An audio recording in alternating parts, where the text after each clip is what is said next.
మిత్రులందరికీ శుభోదయం. తెలుగు పద్యం తెలుసుకుందాం, తెలుగు పద్యం నేర్చుకుందాం అనే అభిరుచి గల ప్రతి ఒక్కరికి నిత్య జీవన మార్గం మన వేమన పద్యం కార్యక్రమానికి స్వాగతం. విశ్వదాభిరామ వినురవేమ అనే మొగటంతో నిత్య జీవన సత్యాలను భావితరాలకు తమ నిత్య జీవన మార్గాన్ని నిర్దేశించుకునే సూక్తులుగా అందించిన మన ప్రజాకవి శ్రీ వేమన గారి పద్యాలలో మరొక ఆణిముత్యాన్ని ఈరోజు మనం తెలుసుకుందాం, నేర్చుకుందాం. ముందుగా పద్యము, దాని యొక్క భావము యథాతథంగా మీకోసం. నీటిలోని వ్రాత నిలువకయున్నట్లు పాటి జగతి లేదు పరము లేదు, మాటి మాటికెల్ల మారును మూర్ఖుండు విశ్వదాభిరామ వినురవేమ. నీటిలోని వ్రాత నిలువకయున్నట్లు పాటి జగతి లేదు పరము లేదు, మాటి మాటికెల్ల మారును మూర్ఖుండు విశ్వదాభిరామ వినురవేమ. నీటిలోని వ్రాత నిలువకయున్నట్లు పాటి జగతి లేదు పరము లేదు, మాటి మాటికెల్ల మారును మూర్ఖుండు విశ్వదాభిరామ వినురవేమ. ఇప్పుడు ఈ పద్యం యొక్క భావం యథాతథంగా మీకోసం. నీటిలో వ్రాసిన వ్రాత ఎందుకు కొరగాదు, ఉపయోగం లేనిది. అలాగే మూర్ఖుని యొక్క స్వభావం మాటిమాటికి మారుతూనే ఉంటుంది. దానికి ఇది మంచి ఇది చెడు అని ఆలోచించదు అని ఈ పద్యం యొక్క యథాతథ భావం. ఈ పద్యాన్ని, దాని యొక్క భావాన్ని మరికొద్దిగా విశ్లేషించుకుందాం. పూర్వకాలంలో గ్రామాల్లోనూ పట్టణాల్లోనూ చెరువులు ఉండేవి. ఆ చెరువుల్లో చాలామంది ఉదయం సాయంత్రం స్నానాలు చేసేవారు.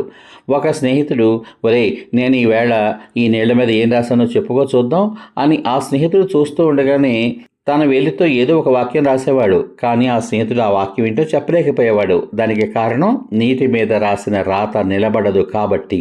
అదేవిధంగా మూర్ఖుని యొక్క స్వభావం కూడా క్షణానికి మారిపోతూనే ఉంటుంది. తాను పట్టినటువంటి కుందేటికి మూడే కాళ్ళు అనుకునేటువంటి తత్వం గల వ్యక్తి మూర్ఖుడంటే. ఇది మంచి ఇది చెడు అనేటువంటి విషయాన్ని వారు అసలు ఆలోచించరు, పట్టించుకోరు.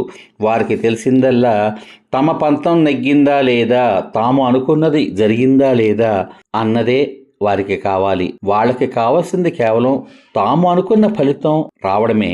తాము అనుకున్న ఫలితం రాకపోతే ఆ ఫలితం వచ్చేంత వరకు ఎదుటి వాళ్ళకి ఎంత కష్టం కానీ ఎంత నష్టం కానీ జరిగినా సరే వాళ్ళు ఆ దిశగానే ఉపక్రమిస్తారు, సాధిస్తారు కూడా.